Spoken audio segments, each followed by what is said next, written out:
बखर त्रै सारे वड्डे काम जरे हैं बकाया है बल्कि चार हैं। एक तो मैं बखर शहर की सीवरेज को लगा पिया तुम्हारे वास्ते सिर्फ आपके जानवर जिनमें नर जानवर बछड़े या बछड़े अगर कोई फार्मर उसको संभाल रहा है तो 27,000 फी जानवर उसको हम 5 माह के लिए कर्ज देंगे और उसका हसूल इंतहाई आसान है। अस्सलाम वालेकुम दोस्तों, आज हमें बुलाया गया होता है deputy director livestock office Bhakkar में। आज इफ्तिताही तकरीब होती है सहूलत सेंटर की, जो कि बनाया गया है deputy director livestock office के अंदर। इस सहूलत सेंटर का मकसद ये है कि आपको मार्केट से कम रेट पर मिनरल मिक्सचर और वंडा और इसके साथ एक यूरिया ब्लॉक वो आपको मैसर होगा। मैं पहुंच गया deputy director livestock office में और जब मैं पहुंचा तो यहाँ काफी सारा मजमा था, बहुत सारे लोग इकट्ठे थे, मेरे दोस्त भी यहाँ पर जमा थे। जहाँ पर औरंगजेब भाई, शाजिम भाई और हाफिज जीशान भाई और अदील भाई थे, जो कि हाथों में फूलों की माला लिए हुए थे मेहमानों के लिए। मैंने उनको कहा कि यार मैं तो समझाऊं कि आप मुझे पहनाने के लिए यहाँ खड़े हो। खैर ये तो मजाक की बात थी। आगे मैंने देखा तो काफी सारे और दोस्त भी खड़े जिन्होंने फरमाइश की कि हमारी वीडियो बना, वो भी माला लिए खड़े थे, फूल लिए खड़े थे। महकमा लाइव स्टॉक के काफी सारे मुलाजिमीन भी यहाँ जमा थे और फार्मर हजरात भी यहाँ पर जमा थे, जो कि सहूलत सेंटर से मुस्तफीज होना चाहते हैं। मेरे बहुत ही प्यारे ऑफिसरान डॉक्टर शकील अहमद खान साहब, डॉक्टर अदील खान साहब और डॉक्टर हाफिज यूनुस साहब और चाचा राई मेहमानों के इस्तकबाल के लिए यहाँ पर गेट पर खड़े थे। आखिरकार पहुंच गया जी मेहमान खसूसी। और ये कौन है मेहमान खसूसी, मैं आपको उनका तारुफ करवा देता हूँ। ये है जी आमिर अनायत खान शाहनी साहब, जो कि चेयरमैन है लाइव स्टॉक स्टैंडिंग कमेटी के, और इसके साथ एमपीए हमारे हल्का 92 सिटी एरिया के माशाल्लाह बहुत ही अच्छे वर्कर मेहनती लीडर है हमारे भक्कर के, और हमारे भक्कर का कीमती असासा है। हमारे महकमा ने एमपीए साहब का पुरतपाक इस्तकबाल किया, उन पर फूलों की पत्ती निछावर की और उनको फूलों की माला पहनाई। तकरीब का आगाज तिलावत कलाम पाक से हो, जो हाफिज जीशान साहब ने तिलावत कलाम पाक की। उसके बाद बंदे नाचीज ने वहाँ पर नाज शरीफ पढ़ी, जो मैं अपनी साबिका वीडियो में अपलोड कर चुका हूँ। नकाबत के फराइज डॉक्टर शकील अहमद खान साहब ने सर अंजाम दिया, और मेरा तो काम आपको पता है, मेरी जिम्मेदारी थी कि तस्वीर बनाना, वीडियो बनाना और व्लॉग बनाना। आमिर अनायत खान शाहनी साहब ने तकरीर की और अपनी लीडरशिप के दौरान जो आला कारकर्दगी लोगों के सामने जाहिर की, उसको सुनकर बहुत अच्छा लगा। वाकई ये बात तो मानने वाली है कि आमिर अनायत खान शाहनी साहब भक्कर के लिए बहुत ही कीमती असासा है और बहुत ही मेहनती लीडर है माशाल्लाह। उन्होंने बताया कि मैं जब से सियासत में आया हूँ, मैंने भक्कर को आगे ले जाने की बहुत ज्यादा कोशिश की है, और अब भी मेरी कोशिश है कि मैं पंजाब में भक्कर को बहुत आगे तक लेके जाऊँ। उन्होंने कहा कि मैं इंशाल्लाह अपने हल्के के बहुत सारे काम करवाऊंगा, लेकिन आपने मेरी जेब की तरफ देखते रहना है कि जहाँ तक मेरी जेब इजाजत देगी मैं इंशाल्लाह काम करवाता रहूंगा, और सबको जो है फंड बराबर में मसावी तकसीम होगा इंशाल्लाह। उन्होंने भक्कर की सीवरेज के बारे में बताया कि सीवरेज बहुत अरसे से टूट फूट का शिकार है। इंशाल्लाह अगला काम जो हो रहा है वो सीवरेज पर काम हो रहा है। उसके बाद सड़कों के बारे में बताया कि भक्कर के अंदर सड़कों का जाल बिछ रहा है। चांद है कि बखर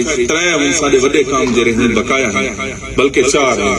एक तो मैं बखर शहर की सीवरेज को लगा पिया तुम्हारे वास्ते। आपको सोशल मीडिया का दौर है, ज्यादातर लोगों को पता हो सी उनते वक्त एक दफा धड़ो धड़ काम शुरू होते थे शहर की सीवरेज के।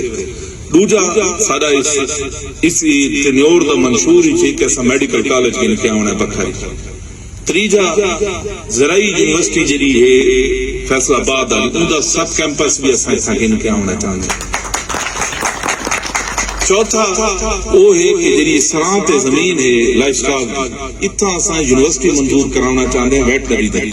ये त्रै चार सारे मंशूर का हिस्सा है कि असा टेन्योर ये काम करना है। वड्डा हस्पताल जरा है बनता पिया, ये नवा टावर बनता पिया, सर्जिकल टावर बनता पिया, ताकि 500 बिस्तर की असा जी जरूरत है मरीजों की वो पूरी करूं। बखर लिस्ट शामिल थी गई जिथा पहली दफा ये नाल तो अमान गमांड ने जिला नहीं बखर हो सी जिथा कैंसर का बाकायदा इलाज हो। आखिर में डॉक्टर शकील अहमद खान साहब ने लाइव स्टॉक कार्ड स्कीम के बारे में लोगों को बताया, जिसको इजरा किया है प्राइम मिनिस्टर ऑफ पाकिस्तान ने, और जिसका मकसद गोश्त की पैदावार को बढ़ाना है। नहीं है ना कोई डायरेक्टर के कागजात में दरकार है, सिर्फ आपके जानवर जिनमें नर जानवर बछड़े या बछड़े अगर कोई फार्मर उसको संभाल रहा है तो 27,000 फी जानवर उसको हम 5 माह के लिए कर्ज देंगे और उसका हसूल इंतहाई आसान है। उसमें सबसे पहले 70-80 पर मैसेज करना है अपना ID कार्ड। अगर वहां से उसकी वेरिफिकेशन हो जाती है कि वो किसी बैंक का डिफॉल्टर नहीं है तो फिर डिपार्टमेंट से वो रब्ता करेगा, और रब्ता करने के बाद हम उसका लोन अप्रूव करेंगे, और उसके बाद उसका बैंक से स्मार्ट कार्ड बनेगा जिसके थ्रू वो वंडा, मिनरल मिक्सचर, तमाम जितने जानवरों से रिलेटेड ग़िज़ाई चीजें वो ले सकता है। तकरीब खत्म होने के बाद इफ्तिताह करना था जी सहूलत सेंटर का, तो सब मेहमान खसूसी और तमाम महकमा के लोग पहुंचे इफ्तिताही मकाम पर जहां पर सहूलत सेंटर का इफ्तिताह करना था। आमिर इनायत खान शानी साहब ने अपने हाथों से लाइफ स्टॉक सहूलत सेंटर का इफ्तिताह किया, उसके बाद दुआ कराई और उसके साथ सहूलत सेंटर का जो मिनरल मिक्सर जो वंडा है उसका फीता काटा गया और उसका भी मुआयना खास तौर पर किया गया। प्रोग्राम खत्म होने के बाद आमिर इनायत खान शानी साहब deputy director life stock office के अंदर बैठे और लोगों की काफी सारी बातें भी सुनी, उनके मसाइल भी सुने, क्योंकि काफी सारे लोग जमा थे, अपने अपने कोई ना कोई बातें कर रहे थे, मसाइल बयान कर रहे थे और एमपीएस साहब उनकी बातें सुनकर उनके मसाइल हल करने के लिए भी उनको यकीन दहानी करवा रहे थे। तमाम मेहमानों के लिए चाय पानी और रिफ्रेशमेंट का भी इंतजाम किया गया था। उसके बाद आमिर इनायत खान साहब ने इजाजत चाहिए और वापसी की तरफ चले। आखिर में हम बैठे डॉक्टर आमिर शहजाद साहब के ऑफिस में, बहुत ज्यादा थक चुके थे। डॉक्टर आमिर शहजाद साहब ने चाय मंगवाई, हमने चाय पी मजे के साथ और गपशप की। प्रोग्राम तो सारा खत्म थी गए थे। चाचा अल्लाह बख्श एक शेर सुन गए, बड़ा शायर इन चाचा अल्लाह बख्श, थोड़ा हो जाता कोई शेर। पार्क दी उर्वार सट्योने लस्सी वांग नितार सट्योने वड्डी गल ता कोई ना बख्शी हौसले दे दे मार सट्योने। खैरो भी